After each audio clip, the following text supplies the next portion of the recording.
Welcome back to another episode of Rock Boys Football. Matt Rhule, Nebraska, continuing to work their way through fall camp. And what continues to be the biggest storyline for myself is the overall depth that Nebraska has going into 2025. And look, I get it's not that flashy in the preseason to talk about depth. It's not only the most talented team we've seen Nebraska have in a while, I would argue it's pretty clearly the deepest team that Nebraska has had in a while too. And you talk about the expectations for this football team, depth is going to be really important. Now, you best believe like 6 wins is not the expectation. We ain't talking about going to a bowl anymore around this Nebraska program. We're talking about 8, 9, 10 wins. We're talking about a team that if all things come together, maybe we can talk about in the college football playoff picture in the month of November. If you want to play your best football in November, you got to be deep. I mean, you go back to the last 2 years under Matt Rhule at Nebraska, there's been some serious depth concerns, especially in 2023.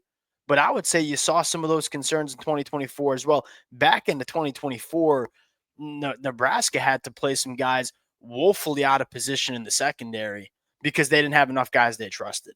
My general observation from Nebraska is we got more players above the line than we've had in previous years. And what I mean by that is we got more players we trust to play meaningful football for us in 2025 than we've had the last couple of years.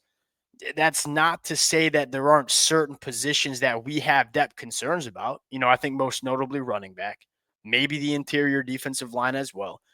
But in general, this team is not only talented, like we think we got some legitimate high end difference makers in this conference in a way that Nebraska maybe hasn't had the last couple of years.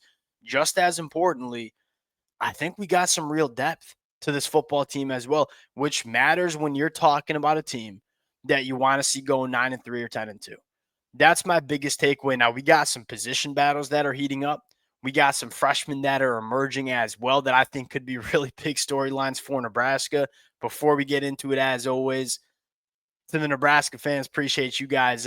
Many of y'all have been rocking with the boys the entirety of Matt Rhule's tenure. And it's been so fun watching Matt Rhule take over this program, build it his way. Ideally, we get to see it all pay out going into year 3 in 2025. We can't thank you guys enough for rocking with it. If y'all do enjoy the content, consider subscribing to the channel. The Nebraska fan, y'all been showing a lot of love to the boys for a really long time. We appreciate you guys. Without further ado, let's get into it. Who starts at offensive tackle? I think that is maybe the most intriguing storyline for Nebraska on the offensive side of the football. My take on what we're hearing is that we got 4 tackles that we trust: Elijah Pritchett, Gunnar Gatula, Teddy P, and Tyler Knack. It's a good spot to be in, right? I mean, we're doing these episodes for a lot of programs across the country. There are a lot of programs that don't even have 2 tackles they trust. There have been times under Matt Rhule at Nebraska where we don't have 2 tackles that we can trust.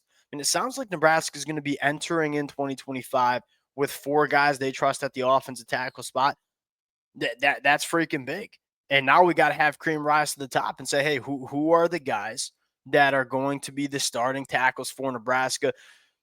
I think Teddy's probably going to be your starting right tackle. And look, I've been very vocal about Teddy. I think this kid can play. I mean, he has struggled to stay healthy during his career at Nebraska. A healthy Teddy, I think, is a very comfortable right tackle for you going into 2025. Then you look at the left side and say Elijah Pritchett, Gunnar Gatula. Look, Elijah Pritchett's getting paid a lot of money to come to Lincoln, Nebraska. Ain't no question about that. And I think what fascinates me about Elijah Pritchett is this is your money year, man.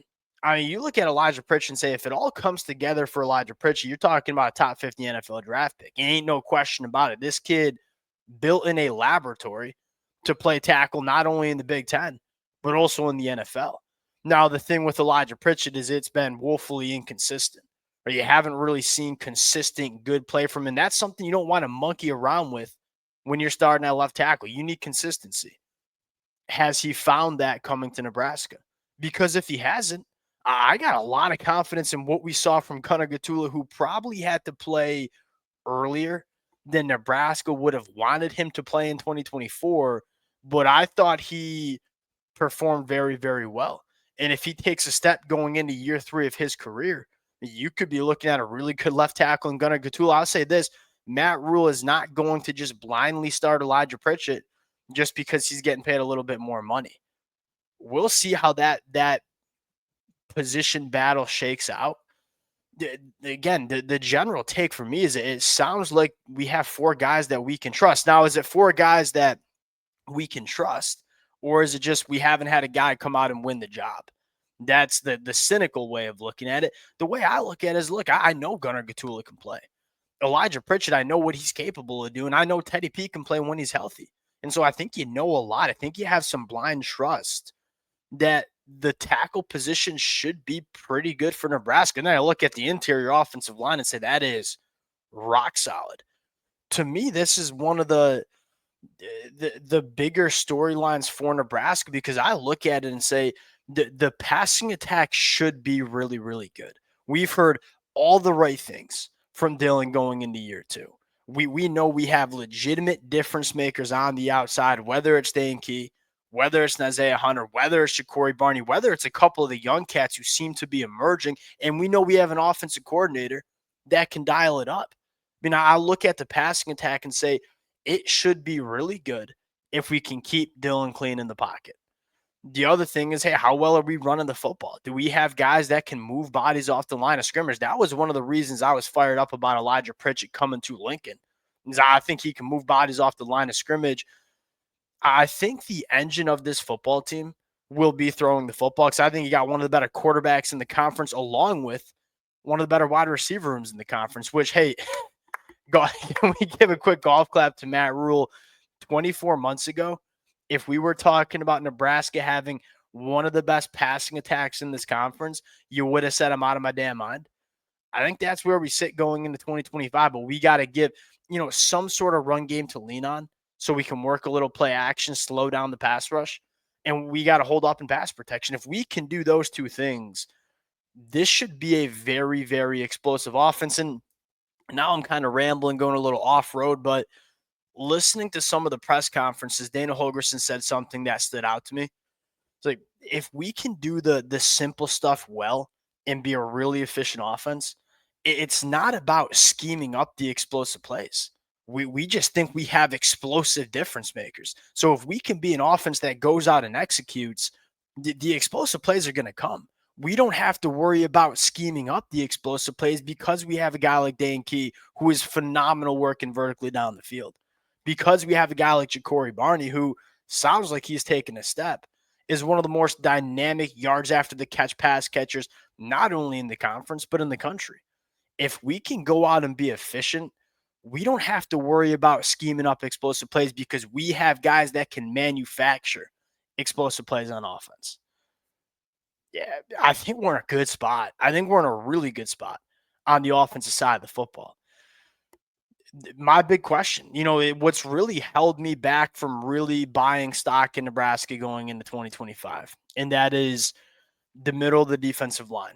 Are we big enough? Are we physical enough? And are we deep enough? Now, here's one thing that maybe I've been ignoring a little bit, and that is sometimes it's really easy to just get wrapped up in size. Go look at Penn State last year. I think we've talked about this. Penn State was not a big defensive line, but they were great penetrators. They were great at creating negative plays.